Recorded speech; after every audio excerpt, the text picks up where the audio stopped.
Bismillahirrahmanirrahim. Kita masih membahas di dalam kitab Majalisus Tsaniyah di majlis yang ke-8 menjelaskan tentang hadis yang ke-8, yakni hadis an Ibni Umar radhiyallahu anhu. Hadis diriwayatkan dari Abdullah bin Umar radhiyallahu anhu, anna Rasulullah sallallahu alaihi wasallam, bahwasanya Rasulullah sallallahu alaihi wasallam qala, beliau bersabda. Ini saya baca hadisnya dulu, keterangan yang baik. Umirtu, aku diperintahkan aku qatilan nasa, memerangi manusia hatta yashhadu, sehingga mereka bersaksi an la ilaha illallah, bahwasanya tidak ada Tuhan yang berhak disembah kecuali Allah, wa anna Muhammadar Rasulullah, dan bahwasanya kanjeng Nabi Muhammad Rasulullah itu utusan Allah, wa yuqimus sholata, dan mereka mendirikan sholat, wa yu'tuz zakata, dan mereka hendaknya atau aku diperintahkan agar mereka membayar zakat.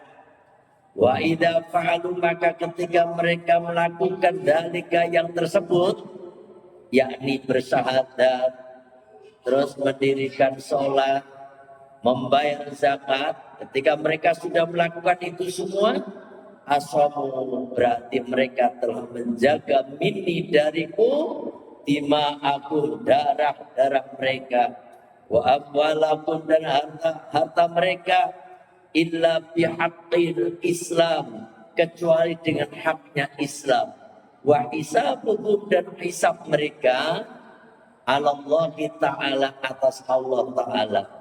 Rawat, telah meriwayatkan kepada ini hadis Al-Bukhari, Imam Bukhari, wa Muslimun, dan Imam Muslim.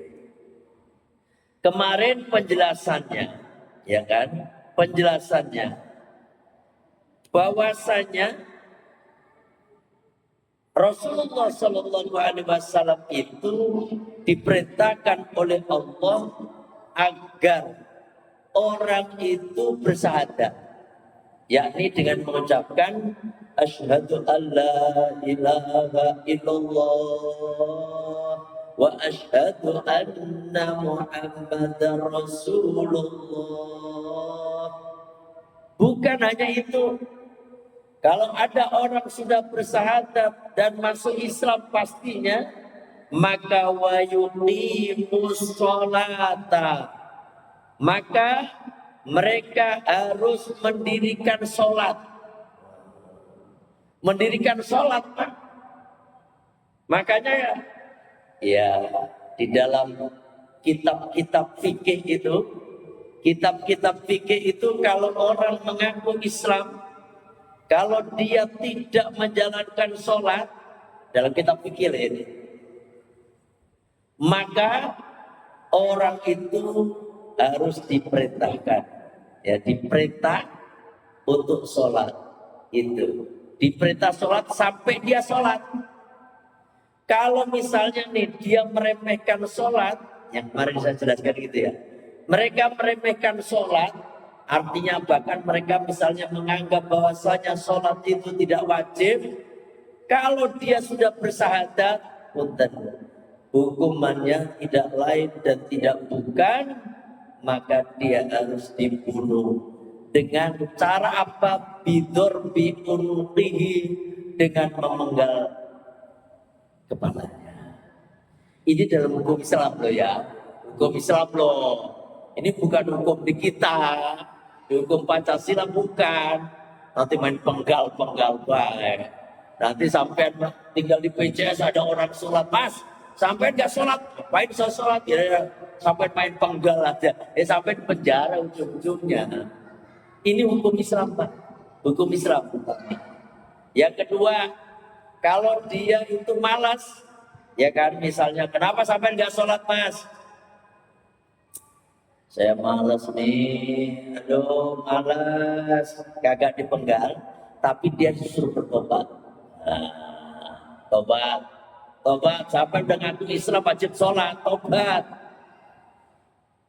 Dia kagak mau bertobat, baru dihukum tadi, dipenggal. Itu dalam kitab fikih loh Pak, dalam kitab fikih. Kalau yang pertama, dia di bab fikih babun tarikus sholat, bab yang menjelaskan tentang orang yang meninggalkan sholat. Yang pertama, dia kalau orang yang mengaku Islam tapi tidak menjalankan sholat karena dia menganggap sholat itu tidak wajib, dia dipenggal kepalanya dan dikuburkan, tidak boleh di dalam kuburan orang Islam. Nah gitu, ya kan? Dia dikubur jangan sampai di lingkungan kuburan Islam.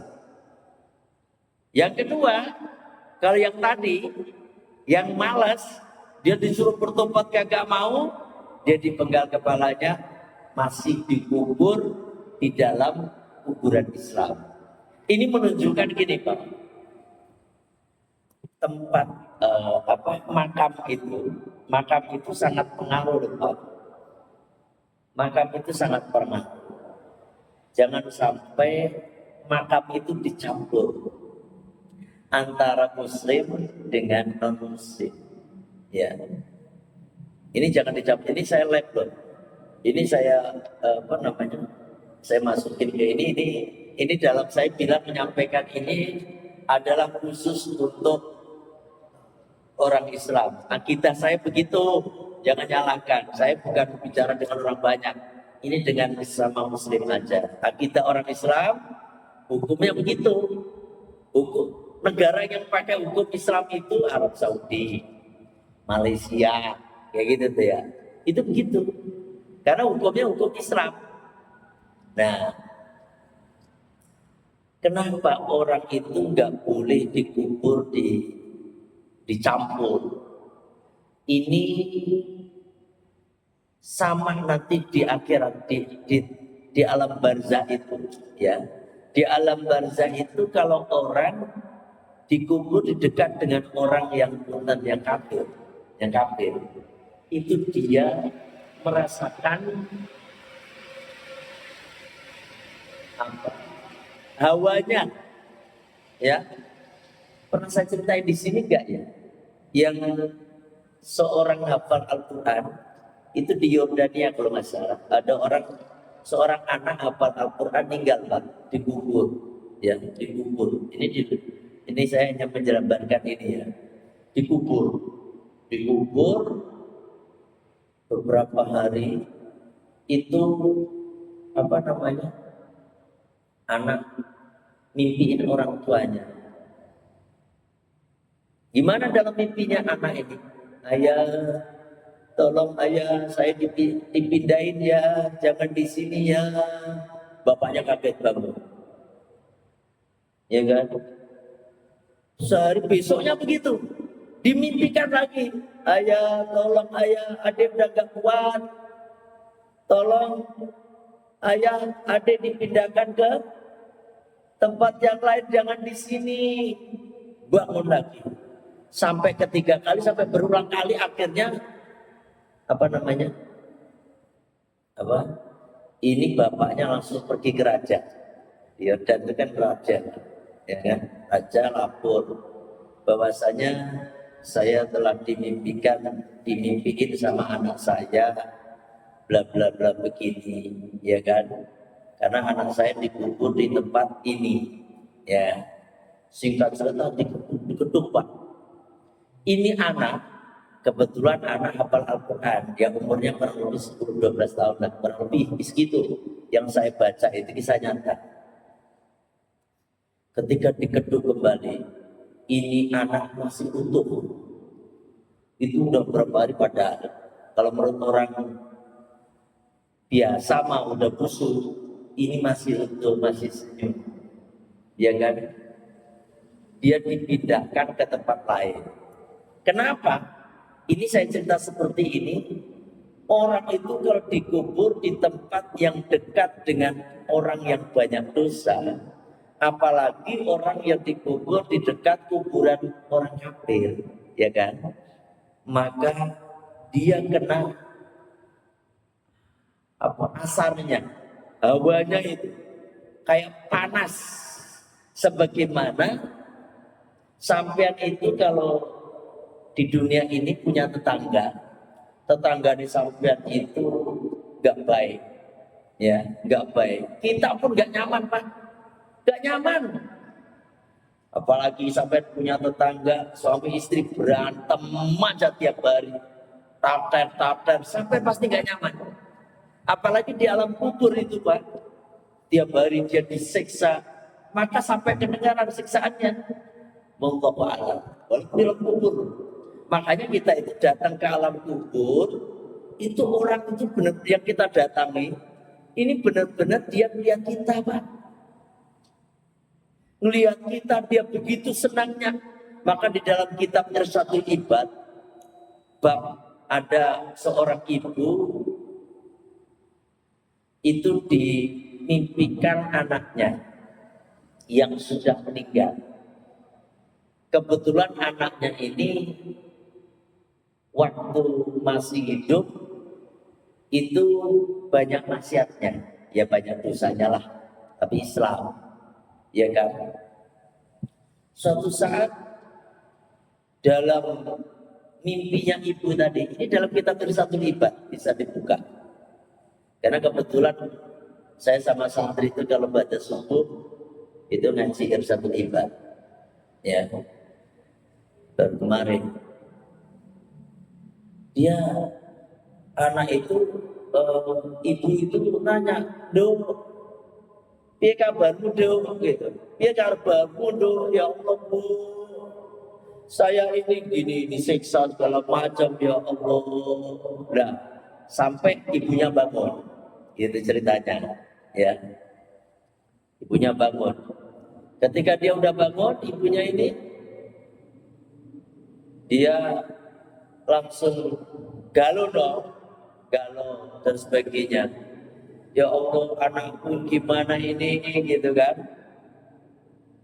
"Anakku disiksa ini gimana?" Katanya banyak istighfar segala macam mendoakan anaknya, ya kan ceritanya. Suatu saat dimimpikan lagi dalam kisah itu. Ketika dimimpikan, tiba-tiba anak itu dalam keadaan senang. Yang tadinya penuh dengan kesedihan, pakaiannya compang-camping segala macam, dimimpikan yang kedua ini anak dalam keadaan berseri-seri, bajunya pakai baju baru, ya udah kayak layaknya seorang pengantin gitulah, ya bagus bajunya. Ibunya kaget, "Loh, Dok, kamu sekarang kok begini? Kok bajumu bagus, kamu kok senang tersenyum-senyum, nggak seperti yang waktu kemarin."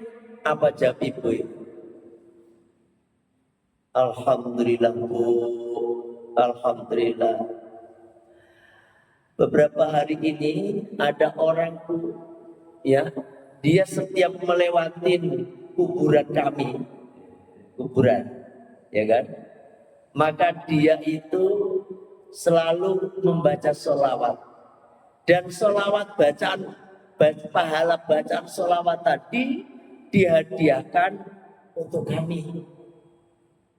Dan alhamdulillah, Bu, itu orang baca sholawatnya 100 kali. 100 kali itu Pak, sholawat di dalam kuburan. Baca sholawat, ya kan, sholawat 100 kali. Terus pahalanya disampaikan kepada ahli kubur situ.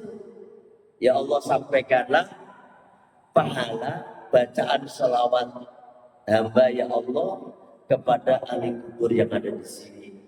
Dengan sebab itu, Bu, alhamdulillah saya kebagian sehingga kami dibebaskan dari siksaan alam kubur."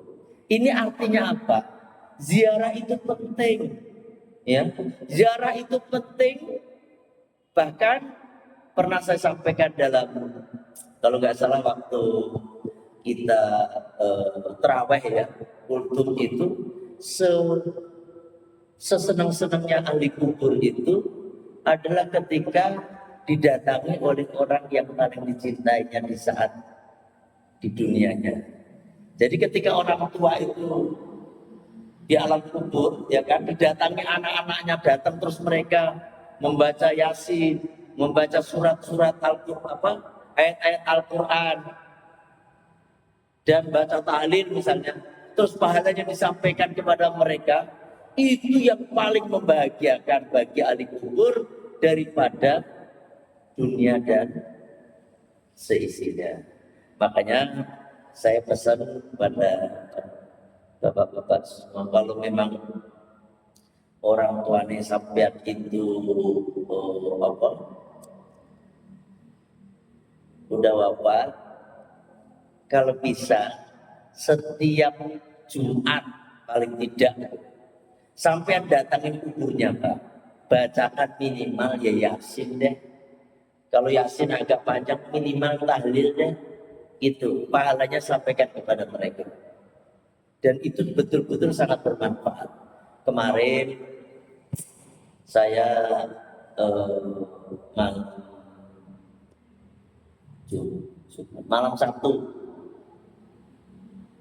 malam Sabtu itu berangkat ke mana? Ke Cirebon, pondok pesantren Bina Insan Mulia. Ada yang anaknya di sana enggak? Ada enggak yang anaknya di Cirebon yang pondok pesantren Bina Insan Mulia? Ada enggak? Yang orang PCS ada enggak? Pernah dengar enggak Pak?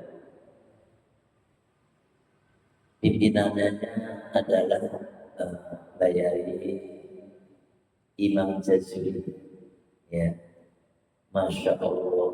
Saya kemarin sholat di masjidnya, kan itu yang diundang itu kan pimpinan-pimpinan pesantren sejauh daerah Sumedang, Pangandaran, Subang, Kerawang, Bekasi, Bogor, Majalengka, ya. Nah, ketika diundang itu kita kan ikut sholat di mana Pak? Di masjidnya. Nah, di situ ternyata anak-anak itu doanya itu diwajibkan sama kiainya.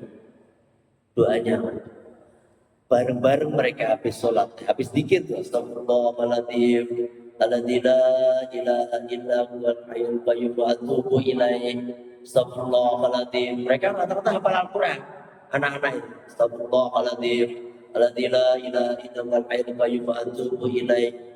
Ternyata doa yang diulang-ulang ini Pak, Allahumma gfirli wali walidayya warhamhuma kama rabbayani shaghira. Gitu. Allahumma gfirli wali walidayya warhamhuma kama rabbayani shaghira. Itu ulang-ulang. Setelah kita cross check itu, makanya anak-anak itu yang paling utama itu mendoakan orang tuanya. Ya kan, mendoakan orang tua yang masih hidup, apalagi sudah wafat Pak. Gitu. Itu sangat bermanfaat anak sampean, maka berbahagialah sampean kalau anak sampean itu setiap saat mendoakan kita. Ajari dari sekarang, jangan lupa jangan lupa habis sholat seperti itu contoh. Ngomong firli wali anak-anak banyak.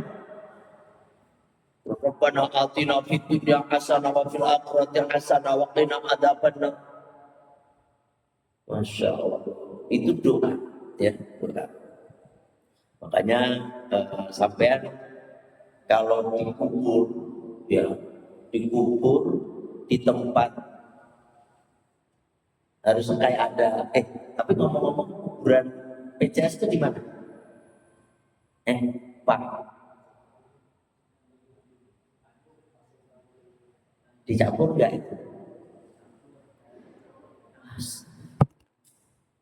Aduh, kalau begitu mah Ya kalau pas dicampur, kalau enggak pas sama orang deket kita, orang muslim, orang kafir, ya sedikit nggak masalah. Kalau khawatir pas sampingnya gitu. Makanya kenapa orang-orang itu sangat bahagia kalau dikubur di dekat orang soleh. Sayyidina Umar bin Khattab aja kan begitu. Ketika beliau udah terluka parah, dia masih bisa ngomong. Dia bilang kepada putranya Abdullah bin Umar, ya kan, baik putraku, tolong kamu pergi ke Ummul Mukminin Ibu Siti Aisyah, tolong sampaikan salam dariku, ya kan. Boleh nggak saya minta izin untuk dikubur di tempat di samping dua kekasih saya, gitu.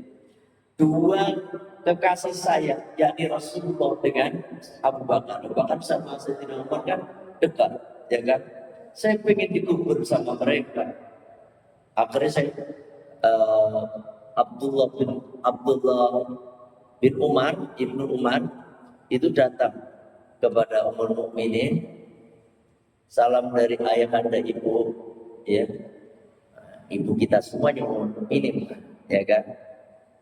Ya, ini pesan dari ayah, minta dikubur di dekat makam Rasulullah dengan sahabatnya, yakni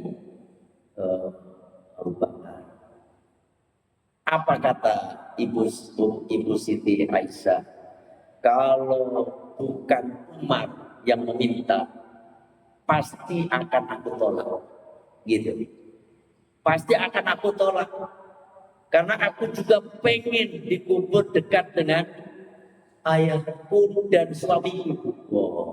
Ya kan? Kanjeng Nabi, suaminya Ibu Siti Aisyah, ayahnya coba pengen dikubur di situ. Tapi karena ini yang meminta Umar, apa boleh buat, ya kan? Umar itu adalah orang yang paling dicintai oleh Rasulullah dan sahabatnya ayah anda. Udah kata Ummul Mukminin, Abdullah sampaikan salam kepada bapakmu, silakan. Apa habis itu kata Sayyidina Umar bin Khattab ketika mendengar ayah diperbolehkan ayah, apa katanya? Alhamdulillah, tidak ada nikmat yang terbesar setelah nikmat Islam melebihi nikmat ini, gitu. Apa? Dikubur di dekat dengan orang, di dekat dengan Rasulullah, dengan sahabat Abu Bakar. Artinya apa? Penting, Pak. Penting. Jangan langsung main kubur baik. Kalau bisa mah, aduh, tapi nggak bisa milih ya. Kalau bisa milih ya bisa aja, pesan aja sama anak-anak. Nanti saya jangan dikubur di Tanjung, dikubur di kampung aja ya. Kampung mana sampai punya kampung yang Islam semua. Pak, di kampung saya tempat Bojonegoro itu Muslim sama ini dipisahkan, nggak ada. Sampai tahu kan kuburan Muslim ada tulisan begitu ya, makam Muslim. Pernah lihat ya kuburan begitu? Itu tujuannya Pak, ya kan? Ini saya ngomong ini di luar tema. Ya, makanya tadi orang kalau yang mati mengaku Islam tapi dia nggak mau sholat dan dia meremehkan, menganggap bahwa sholat tidak wajib, dia dibunuh, dikubur, jangan di kuburan orang Islam. Kalau yang kedua, dia sholat, dia meninggalkan sholat, tetapi karena dia malas, dia dipenggal kepalanya, dihukum. Itu tadi memang hukumannya itu Pak, orang nggak sholat itu. Dia tetap dikubur di kuburan orang Islam. Biar Allah nanti yang menghisapnya. Artinya itu urusannya dengan Allah. Karena statusnya dia masih Islam. Termasuk orang bunuh diri. Orang bunuh diri itu statusnya masih Islam. Walaupun ada sebagian ulama mengatakan orang itu kalau udah bunuh diri, karena dia udah putus dari rahmat Allah, maka dia akan masuk neraka selama-lamanya. Ada sebagian pendapat ulama, ini yang kita ikutin, yang masih ada harapan. Karena orang bunuh diri itu kadang-kadang dibantu sama setan. Ada orang niat bunuh diri di kampus saya itu Pak. Ada orang niat bunuh diri begini. Ketika glek, ada yang mau memutus ininya, talinya. Dia mengucapkan Alhamdulillah, Alhamdulillah gitu. Karena apa? Dia waktu dia udah mau begitu tuh nggak bisa mengendalikan. Dia pengen menggagalkan tuh nggak bisa. Ternyata di situ ada setan yang di situ. Dan ketika ada yang memenggal, ada yang motong talinya, dia cerita, terima kasih, walaupun di sini udah pengget juga, udah pengget tapi nggak mati, keburu di ini begitu doang. Ya Allah. Makanya orang bunuh diri itu kalau tetap dikuburkan di tempat kuburan orang Islam, tetap disolati, itu tetap disolati. Tapi kalau bisa ya nyolatin ya orang-orang yang sekiranya kayak orang punya utang. Orang itu Pak, kalau punya utang, Rasulullah nggak punya nyolatin, punya utang. Karena Kanjeng Nabi sendiri gitu. Kanjeng Nabi itu ada orang datang, ya Rasulullah, ya Rasul, ini ada orang didatengin ke Rasulullah, minta tolong disolati ya Rasulullah, gitu. Ketika mau disolatin itu Rasulullah nanya, apakah dia punya utang? Punya ya Rasulullah, gitu. Punya ya Rasul. Apakah dia punya harta untuk untuk membayar utangnya? Ada ya Rasulullah. Rasulullah baru nyolatin. Gitu. Ada yang Rasulullah. Yang kedua, ketika itu didatangkan lagi mayat. Yang ditanya begitu, apakah dia punya utang? Punya utang ya Rasulullah. Gitu. Apakah dia punya uang untuk membayar utangnya? Enggak ada ya Rasul. Dia enggak ada yang punya utang ya Rasul. Ya udah, sholatilah oleh kalian. Saya enggak, artinya sholatilah saudaramu katanya. Rasulullah enggak mau nyolatin, orang punya utang. Artinya apa? Karena memang orang itu tergade dengan utangnya. Sebelum utangnya dibayar, maka orang itu nggak bisa masuk surga, Pak. Nah kalau yang nyolatin Kanjeng Nabi udah pasti dapat ampunan dan masuk surga. Itu menyalahi hati sang Kanjeng Nabi sendiri, gitu, ya kan? Sehingga orang-orang itu kalau yang punya utang itu, tapi kalau kita jarang sih kalau kita nanyain. Imam pernah nggak di sini nanyain?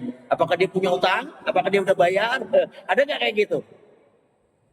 Kagak kita. Nanti dikiranya kalau yang lain aja Nabi baik. Memang begitu Pak, begitu. Ya, walaupun mati syahid sekalipun, kalau dia punya utang, dia kagak bakal masuk surga, apalagi yang nggak mati syahid. Itu yang pertama. Yang kedua, perintah yang kedua, wayuk zakat, sama mengeluarkan zakat. Orang nggak bayar zakat, dibunuh juga, diperangin. Gitu, paham? Kalau udah mencapai nisab, kok dia nggak bayar zakat? Nah ini menunjukkan syarat. Wa zakat ay bisyurutihima, dengan syarat-syarat keduanya, wa arkanihima, dan rukun-rukun keduanya. Ini mah harus zakat itu kayak gini Pak. Ini kita bicara zakat ya. Kemarin ada yang nanya, saya ngisi pengajian di Nurul Yakin, di Nurul Yakin,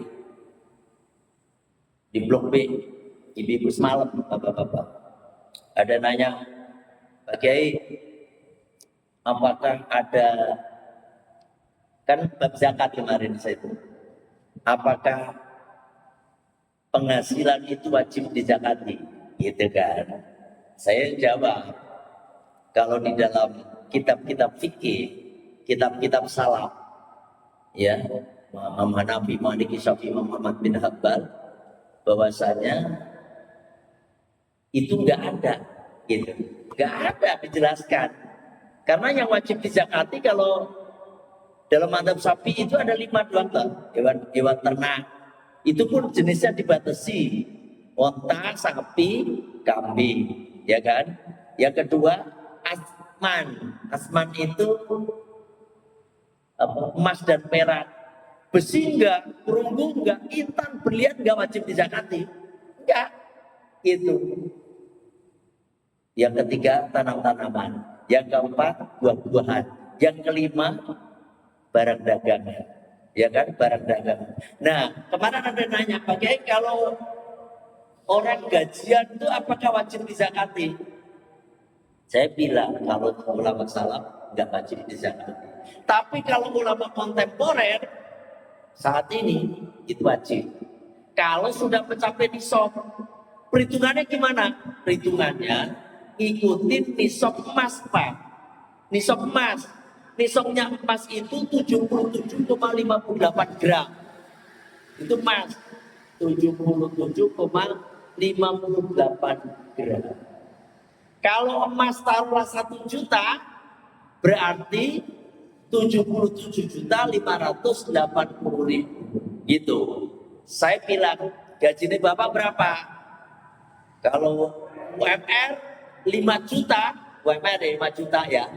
5 juta kali 12 itu 60 juta. Itu belum wajib zakat. Menurut ulama kontemporer, Pak. Tapi kalau misalnya gajinya sampean itu 7 juta nih ya. Berarti 7 kali 12, 84 juta itu wajib dizakati. Menurut ulama kontemporer. Itu jadi standarnya itu bulanannya berapa dikalikan 12 mencapai nisab apa enggak gitu. Kalau enggak mencapai nisab ya enggak wajib. Itu ulama kontemporer. Cuma masalahnya emas sekarang itu bukan 1 juta, Pak. Emas sekarang itu 3 jutaan. Ya kan? 2.850.000. Segitu. Yang saya rugi itu. Saya berapa nanam emas untung enggak banyak. Saya beli 25 gram saat emas harganya 3.088.000. Saya lihat saya rugi 15 juta. Sangel. Padahal baru enggak ada sebulan. Enggak apa-apa. Semoga aja nanti naik lagi. Saya nanya Pak Haji Atmanan, biarin aja, biar aja. Ya udah biarin aja, gimana rugi 15 juta, ya kan? Taruhlah 3 juta, Pak. 3 juta. Berarti 3 juta kali berapa? 77 gram. Kurang lebih, Pak. 70 aja udah 210 juta. Ya kan? 210 juta. Emang ada gajinya sampai di total 210 juta? Ya nggak wajib. Menurut teman-teman nggak wajib. Itu ya belum 7 gramnya. 7 gram kali 3 juta 21 ribu. 21 juta berarti 230 juta, Pak. Ya kan? 230 juta. 230 juta, taruhlah 240 juta. Berarti orang yang wajib zakat menurut ulama kontemporer loh, itu adalah yang penghasilannya kurang lebih 20 juta. Itu baru bayar zakat. 20 kali 12 berarti 240 juta. Kalau sampai ngikutin ulama kontemporer, berarti yang gajinya 20 juta wajib bayar zakat. Berarti kayak Pak Aris itu bayar wajib aja. Pak Aris ini pasti gajinya udah, Pak Indra udah ada. Pak Indra udah nggak kerja ya? Oh, pengusaha. Cuma gini, Pak. Jadi kalau kan gini, hitungannya dalam adab kita sapi itu emas, perak yang disimpan. Ya kan? Ini saya menjelaskan bahwa itu zakat loh ya. Berkenaan dengan rukun-rukunnya. Itu emas dan perak yang disimpan selama 1 tahun. Kalau belum nyampe 1 tahun, ya nggak wajib zakat. Sampai punya uang. Kalau untuk saat ini loh, Pak. Untuk saat ini sampai punya uang 150 juta, disimpan 1 tahun belum dapat. Karena apa? Karena belum mencapai nisab. Yang mencapai nisab itu sampai punya uang kurang lebih 240 juta, itu disimpan selama 1 tahun, nggak diapa-apain.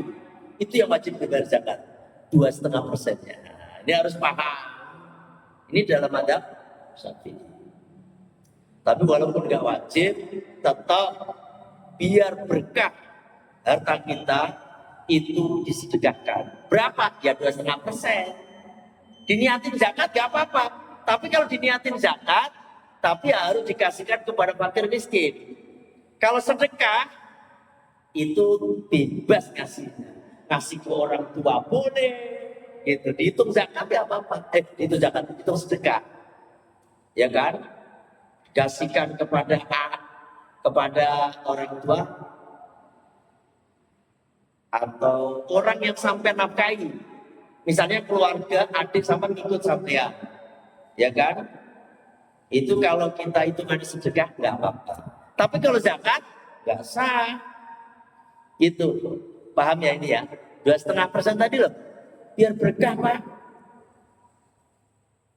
Nyun sewu, yang gajinya 20 juta, hitung aja hitung zakat atau sedekah terserah sampean. Tapi usahakan 2,5% itu keluarin, biar nggak bikin penyakit, ya kan? Biar nggak jadi penyakit. Makanya saya menerangkan wayutu zakata ay bisyurutihima. Ya ini dengan syarat-syarat syarat-syarat keduanya, ini syarat-syarat sholat dan syarat-syarat zakat. Kalau gajinya cuma 5 koma itu ya susah. Untuk zakat tuh loh susah. Ulama kontemporer juga mewajibkan. Ulama salaf apa lagi? Ulama salaf itu kan begitu, harta yang disimpan udah sampai punya uang 300 juta, tak ini sampai punya uang 300 juta itu baru calon muzaki, calon aja nih. Terus sampai simpan itu beri calon doang. Ternyata nyampe 1 tahun itu uang sampai nggak apa-apain, wajib dizakati. Gitu. Tapi kalau kurang 1 bulan sampai butuh terus sampai pakai, ya nggak wajib lagi. Tapi jangan terus ngajak. Kata kiai saya dulu itu, kalau ada orang kambingnya udah mencapai nisab nih, menjelang nisab, menjelang bayar zakat, itu kambingnya dijualin. Kambingnya dijualin. Kata kiai saya, nggak apa-apa, itu namanya akal-akalan. Nanti di akhirat juga diakal-akalin sama malaikat. Gimana kata kiai saya? Nanti orang yang modelnya kayak gitu dimasukin ke dalam tong, dimasukin tong, dilemparkan ke dalam neraka. Dia berteriak-teriak, ya Allah, kenapa nggak dilemparkan ke neraka? Ya Allah, kenapa? Dosa apa? Gitu kan? Kata malaikat, saya nggak melemparkan situ, tapi saya melemparkan tong, begitu. Karena malaikat yang ngakali juga, itu peribahasanya kiai saya. Artinya kalau hukum jangan akal-akal. Itu pas saya ingat banget kiai saya menjelaskan tentang jangan ngakal-ngakalin hukum. Nanti di akhirat juga diakali sama malaikat. Ya. Ini berkenaan dengan saya sampaikan wa yuqimus shalat wa yutuz zakat. Nanti ada penjelasan untuk hadis berikut selanjutnya ya. Sebelum saya tutup